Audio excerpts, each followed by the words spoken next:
বঙ্গবন্ধু পরিবারের কিছু নেয়ার অধিকার নেই। ধানমন্ডিতে রেহানার একটা বাসা ছিল, খালেদা জিয়া সেটা দখল করলো, করে সেখানে থানা বানালো। পুলিশ ফাঁড়ি করলো, নিজে গেল সেটা উদ্বোধন করতে। রেহানা সেই বাড়িটা ওই থানাকে লিখেও দিল পরে, বললো যে ওই বাড়ি আর আমার নেওয়ার দরকার নাই, ওটা আমি থানাকেই লিখে দেবো। পারবে খালেদা জিয়া এরকম দিতে?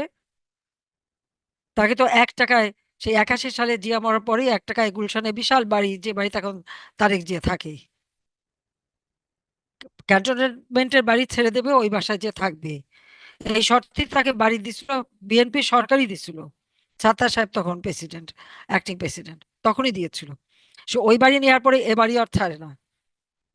এবং এরশাদকে ভয় দেখাতো যে জিয়া হত্যার মামলায় জড়াবে। এই বাড়িও সে জোর করে নিয়ে নিল, কিন্তু এই বাড়ি কোনোদিন কারো ব্যক্তিগত নামে যায় না।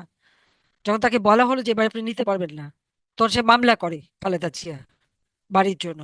সেই মামলায় হেরে যায়, কারণ ক্যান্টনমেন্ট বোর্ডের আইন অনুযায়ী এই এ ব্লকের জমি কখনো কখনো কারো ব্যক্তিগত মালিকানায় দিতে পারে না। এটা সম্পূর্ণ বোর্ডের সম্পত্তি। সে সেনাবাহিনীর বিরুদ্ধে মামলা করে, খালেদা জিয়া সেই মামলায় হেরে সেই বাড়ি ছাড়তে হয়। কিন্তু এখন তারেক জিয়া এরা বা বিএনপি লোকরা দোষ দেয় আমার, আমি নাকি বাড়ি থেকে তাড়িয়েছি। আমি কেন বাড়ি থেকে তাড়াবো? আমি তো 96 সালেও ক্ষমতা ছিলাম, তাকে তো তাড়ানোর কোনো প্রশ্ন ওঠে না। কিন্তু সেই তো মামলা করে হেরে গেছে।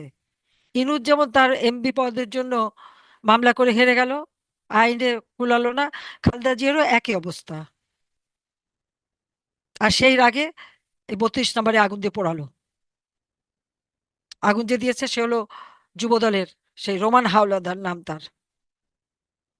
আর গণভবন লুট করতে গেল, সেও প্রথম ঢুকলো ছাত্র দলের একজন, তার নাম ওই বলছে এর আগে। তো এই তো এদের কাজ।